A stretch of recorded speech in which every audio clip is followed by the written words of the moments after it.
In this game, played between 66-year-old Viktor Korchnoi and 20-year-old Peter Svidler, Korchnoi gives a masterclass in grabbing and developing the initiative. First, Korchnoi activates his knight, then he sacrifices a pawn to centralize his bishop, and finally sacrifices a piece to create a deadly pin and activate both of his rooks. Eventually, despite having material advantage, Svidler had to resign, as his pieces were completely paralyzed. Korchnoi started with d4, and Svidler played the King's Indian defense. Bishop g7, e4, short castle, bishop e2, d6, knight f3, e5, short castle, and here instead of a common nowadays active move knight c6, Svidler opted for the older move knight d7. Bishop e3 followed, and Svidler plays queen e7, creating an immediate threat, namely e takes d, after which the e file would open and both the queen and the knight would attack the pawn, which is currently defended only once. That's why Korchnoi plays queen c2, defending the pawn.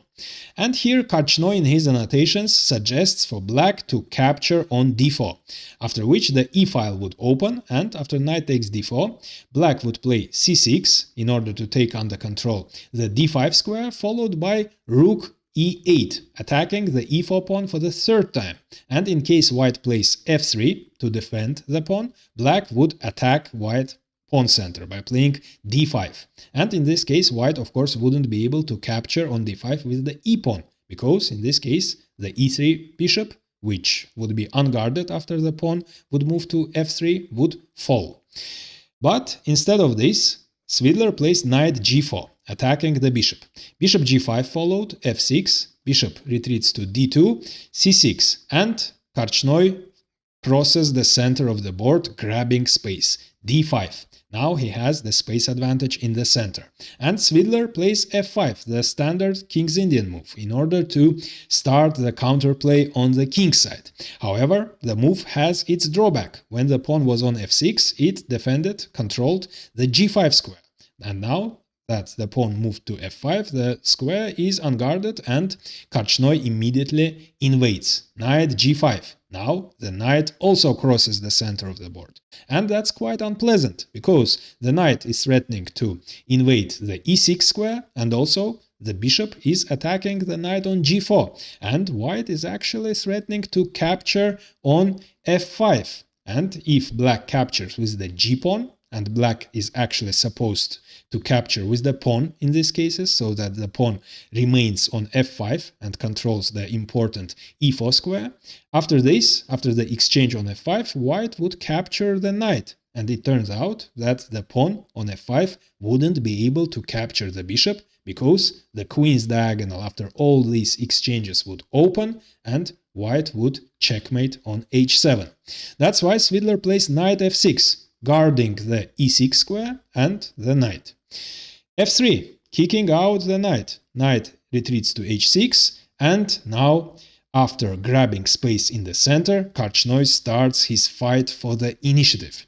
He grabs it by activating his worst piece, namely the light-squared bishop, which is currently bad because all white pawns are placed on the light squares, but just in few moves this bad bishop will transform into white's best piece, c5, the temporary pawn sacrifice, in order to vacate the c4 square for the bishop, after which the bishop will dominate on this important diagonal.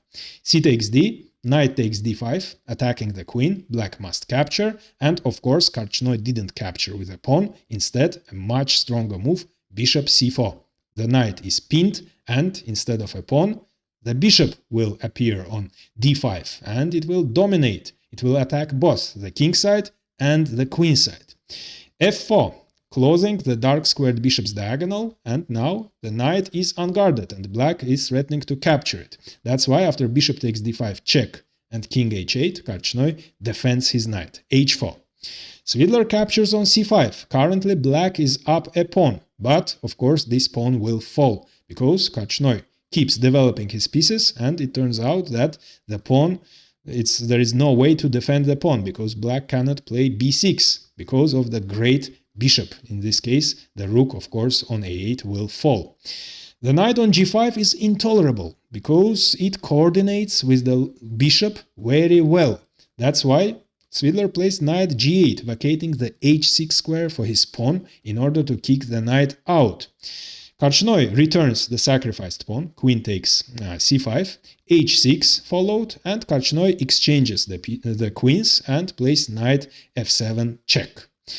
Now black king has two squares, either g8 or h7.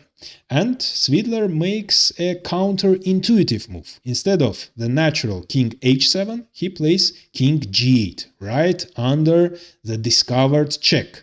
However, it turns out that king g8 is actually much stronger than king h7, because by playing king g8, black is attacking the knight. Black is threatening to capture the knight, and after bishop takes f7, king will take on f7, and for the rook, black would get two pieces and would get a material advantage. And Korchnoi writes in his annotations that actually it was very hard for him to resist the temptation to capture the pawn on h6, but actually it doesn't give white a big advantage. After knight takes h6, which looks very strong with the discovered double check, king simply moves to h7. The knight is under attack, so white must save it. King g4 would follow in this case, and black would exchange white's strongest piece. Knight takes d5. And after e takes d, the pawn would be weak, and black would play rook d8. White still would have the advantage, but this advantage wouldn't be decisive, and black would continue the resistance.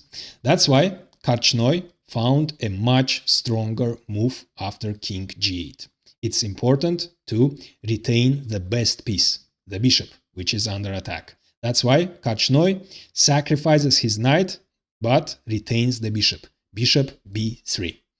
And after rook takes f7, black is up a piece. However, the rook is pinned, and now one by one, Korchnoi will activate his pieces, increasing his initiative until it reaches its maximum. First, he invades c7.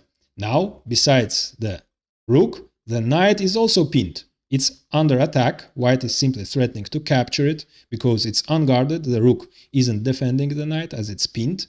And the knight cannot move either, because in this case, white will win the whole rook, because both the rook and the bishop would attack the rook on f7. That's why it's necessary to defend the knight. So bishop f6 followed. Now the knight is protected. Now another piece is activated. Bishop b4, again with tempo. So Korchnoi activates his pieces with tempo, threatening again to win a piece, to capture on e7. The knight is attacked twice but defended only once. That's why Svidler plays king g7 in order to unpin his rook. Now the rook, together with the bishop, defend the knight. And in case white captures the rook, black would simply capture with the king, and the king will defend the e7 knight. So, of course, Korchnoi didn't exchange his great bishop for the rook. Instead, he activates his last piece, his c7 rook, and both bishops are greatly placed. The only piece which isn't playing is the rook on f1, so rook c1. Now all white pieces are extremely active, while black pieces are pinned, and they simply don't have any squares to move. And rook c1 also came with tempo, because both rooks are attacking the bishop, and white has created an immediate threat, namely bishop takes f7, king takes f7, then the elimination of the knight, which is defending the bishop, after which white would simply capture the bishop and win. That's why black plays a5, attacking the bishop, bishop a3, and b5, threatening to trap the bishop by playing b4. That's why bishop c5 followed. Now, so if we look at the position, black is up a piece, but black pieces are terrible. The rook cannot move because the knight will fall. The knight cannot move because the rook on f7 will fall in this case. The dark squared bishop is bad. It simply doesn't have any squares and it must protect the knight. And the light squared bishop doesn't have any squares on this diagonal.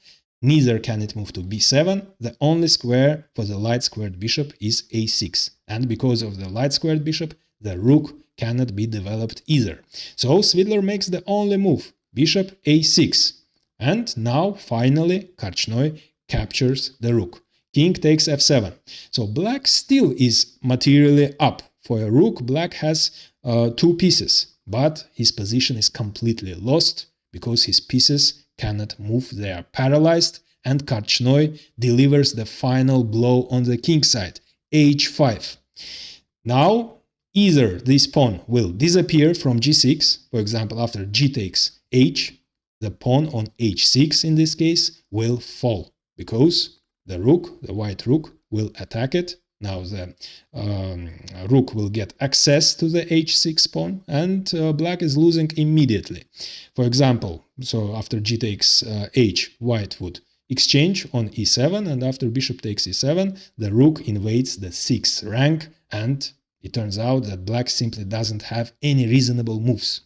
The bishop is pinned, another bishop doesn't have any squares, the rook cannot move because it must defend the bishop, the king cannot defend the h6 pawn because it must defend the dark squared bishop, and that means black simply cannot move. The only thing black can do is to unpin the dark squared bishop, but of course white would capture the pawn, threatening deadly check on h8, after which the rook would fall, and black cannot do anything against it. After king e8, for example, simply rook e6 and the bishop will fall.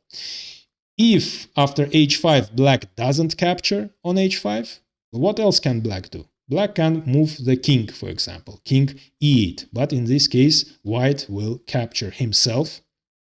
Not immediately, first white would exchange on e7, of course, and only then white would capture the pawn, creating a very dangerous passed pawn, and black is losing. Black simply doesn't have moves. What to do? Black is paralyzed. Black can play b4, for example, in order to activate the bishop, but in this case the rook invades, and white is threatening, of course, terrible rook e8, pinning and attacking the bishop for the second time, and after bishop b5, simply first g7 would follow. This variation is given by Korchnoi in his annotations, threatening to promote to queen, and after king f7, simply rook b6, attacking the bishop and threatening deadly rook b7, after which both rooks would attack the pinned bishop. That's why after h5, Svidler resigned. And now I recommend watching Isaac Lipnitsky's masterpiece, in which he increases his initiative until his opponent gets completely paralyzed, after which Lipnitsky starts a brilliant king hunt. But first, like this video and subscribe, as it's really helpful for the channel growth.